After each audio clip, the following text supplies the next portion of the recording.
جادو اعداد و 2025. This is the reality of the wildfires currently happening in Los Angeles. Over the past 3 days, extreme winds and fire have taken over what feels like all of LA, and thousands of families have already lost their homes. When you're looking at it in person, it just feels completely helpless and out of control.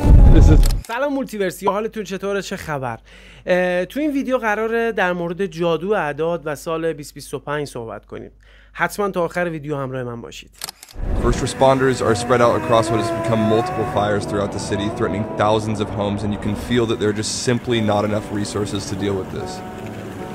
Friends and families have lost everything, and hundreds, if not thousands, are literally not covered through some of these insurance companies that have either pulled out of the area entirely or offer a separate fire insurance policy that can be so expensive that many just simply don't have it. The city feels completely helpless, and we need to send all of our love to the people here and appreciate our first responder heroes while the situation continues to unfold. خب حتما تو این یک سال، ظرف یک سال گذشته از 2024 تا 2025 خیلی از اتفاقاتی که قراره تو 2025 بیفته شنیدید.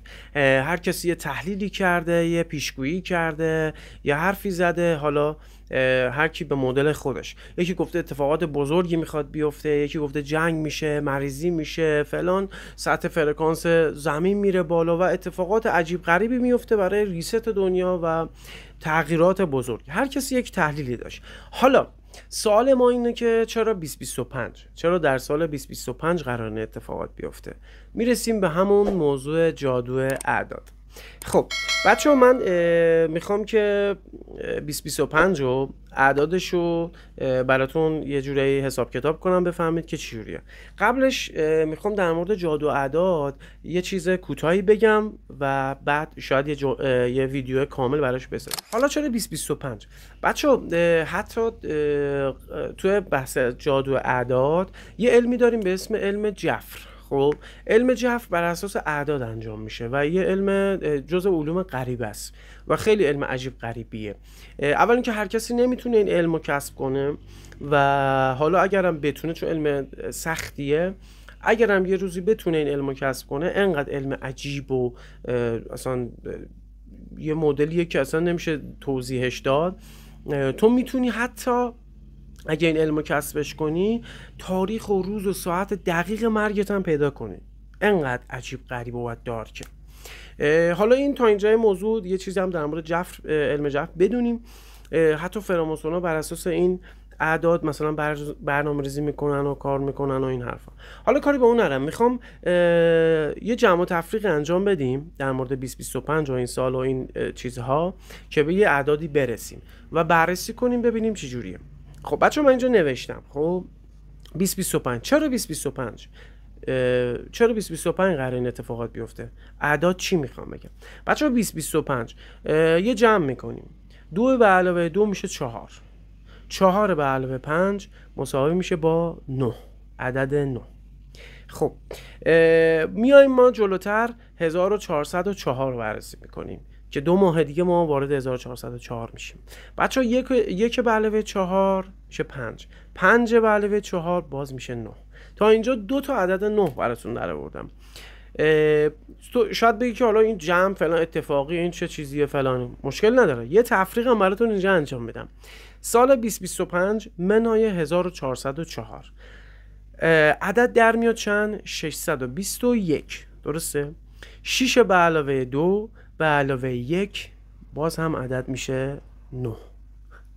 خیلی عجیب و نمیدونم چی باید بگم. حالا یه جور دیگه من دوباره براتون محاسبه کردم و میگم که برید خودتون حساب کنید و برسید به این حرفی که من میخوام بزنم که چقدر این موضوع مهمه و خیلی نزدیک به واقعیته. یه محاسبه دیگه. 2025 ضرب در 1404 عدد چی در اومده؟ 2,843,100. یه جمع دیگه با هم انجام میدیم. 10 به علاوه 2 به علاوه 8 میشه 10، 10 به علاوه 4 میشه 14، 14 به علاوه 3 میشود 17، 17 به علاوه 1 18. جواب شد 18. یک سوال. 1 به علاوه 8 9. باز هم عدد 9 در اومد. تا اینجا 3 تا 4 تا 9 براتون در آوردم که الان باز میخوام بررسی کنم. حالا میخوایم برگردیم به یه تئوری. بچه‌ها یه تئوری هست میگن که هر 900 سال یه بار اتفاق میفته. میگن هر 900 سال یه بار زمین فرکانسش به سطح خیلی بالایی میرسه و یه اتفاقات عجیب غریبی تو طبیعت، یعنی با توسط طبیعت اتفاق میفته تو زمین، یعنی به هم ریختگی میشه، چه میدونم این اتفاقاتی که در مورد 2025 صحبت کردن، جنگ میشه، نابودی میشه، آتش سوزی میشه، همین چیزایی که داریم دونه دونه به چشم میبینیم، به خاطر اینکه زمین داره تغییر میکنه و فرکانسش به سطح بالایی اومده و تغییرات بزرگی قراره مثلا توش ببینه و رقم بزنه. حالا من این 900 رم که گفتن 900 سال یه بارم اعدادش رو جمع و تفریق کردم. حالا میایم اینجا میخوایم ببینیم این واقعیه یا نه. بچه سال 2025 دوباره 2025 رو من براشم منهای 900 کردم، همین که گفتیم 900 سال یه بار. عدد شد چند؟ 1125. خب حالا این 1125 رو ما یه جمع انجام میدیم براش. 1 به علاوه 1 به علاوه 2 به علاوه 5 عدد میشود 9. و دیگه نمیدونم چی باید بهتون بگم. حالا باز ادامه میدیم. ما 3 تا 9 یا 4 تا 9 براتون ریاضی در آوردم دیگه. اگر 4 تا 9 رو بررسی کنیم، 4 تا 9 رو به علاوه هم کنیم، ضرب هم دیگه کنیم، 4 9 تا میشه 36 تا. درسته؟ 3 به علاوه 6 9. حالا اگه 3 تا 9 رو بررسی کنیم، 3 9 تا 27 تا. 2 به علاوه 7 بازم 9. لامصب چه خبره تو این دنیا. و بچه‌ها نمیدونم باید چی بگم، اصلا همه چیز یه جوری عجیب غریبی کنار هم چیده شده. به خاطر همینه که قراره تو 2025 و برای ماه 1404 تغییرات بزرگی اتفاق بیفته.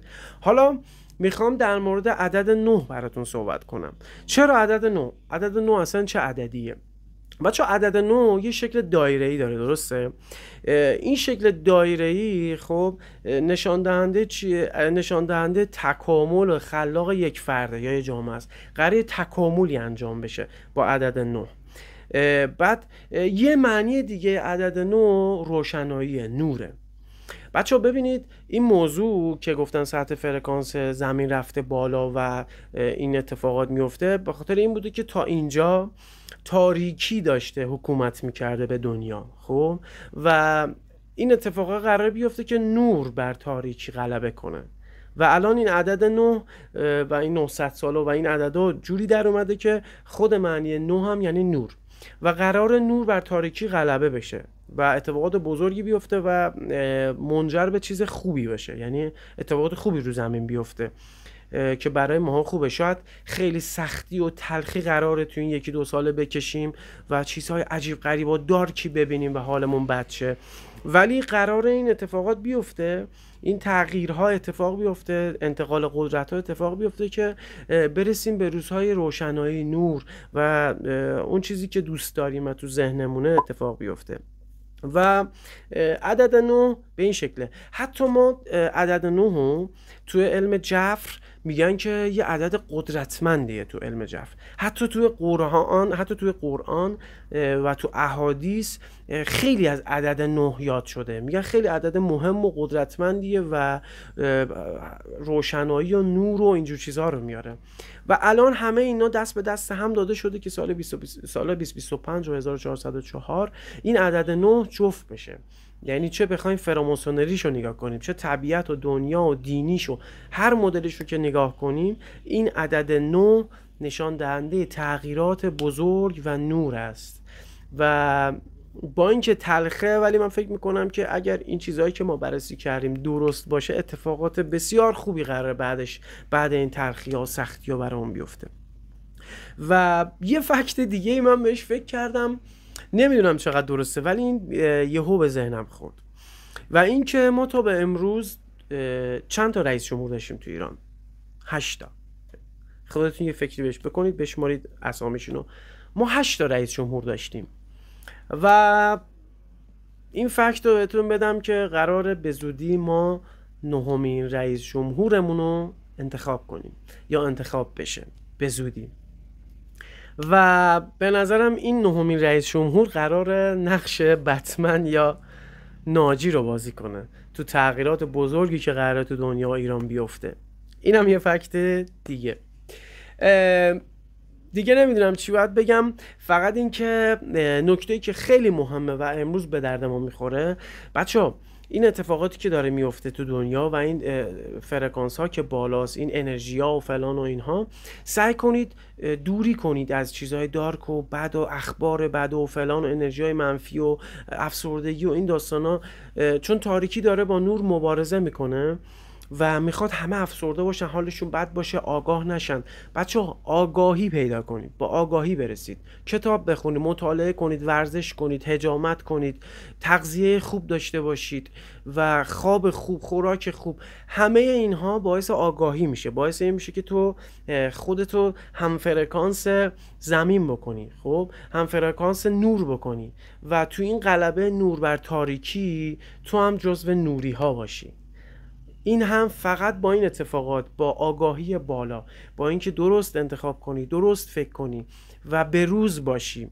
بچه این اتفاقاتی که میبینید تو این سالها افتاده، میگن نسل عوض شده، چه میدونم تفکر و تیپ و قیافه ها چرا این شکلی شده، دنیا ریست شده و قرار همه چیز عوض بشه. این یه فکته، این یه واقعیته و اگر تو میخوای از میدون به در نشی، باید با آگاهی برسی، باید آگاه باشی، باید بروز بشی، باید خیلی فکر کنی، باید خودتو تغییر بدی، سطح انرژی تو بالا نگه داری، سطح فرکانسی تو بالا نگه داری. اینو با چی به دست میاد؟ اینایی که برات گفتم. کتاب بخون، همه جور کتاب، هر روز کتاب بخون، ورزش کن، کار کن، پول در بیار، زیاد پول در بیار، قدرتمند باش، ذهن قدرتمندی داشته باش، فکر قدرتمندی داشته باش، چند وجهی باش، چند بعدی باش، مهارت یاد بگیر، آموزش ببین، هی خودت رو بروز کن، چون دنیا داره به یه سمتی میره که اونایی که اگه درجا بزنن یه جا بمونن حذف خواهند شد و همین.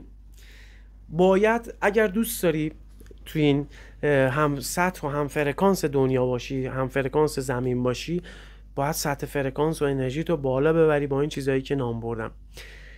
امیدوارم که ویدیو خوشتون اومده باشه. حتما مولتیورس و این چنل خودتون مولتیورس رو سابسکرایب کنید، لایک و کامنت یادتون نره، شیر کنید ویدیو رو که همه مطلع بشن از این موضوعات و تو کامنت ها بهم بگید که در مورد چه موضوعاتی بیشتر براتون صحبت کنم و تحلیل و بررسی کنیم که به هم دیگه بیاموزیم. دوستتون دارم. اینجا مولتیورسی باشید، مولتیورسی بمونید. های بای.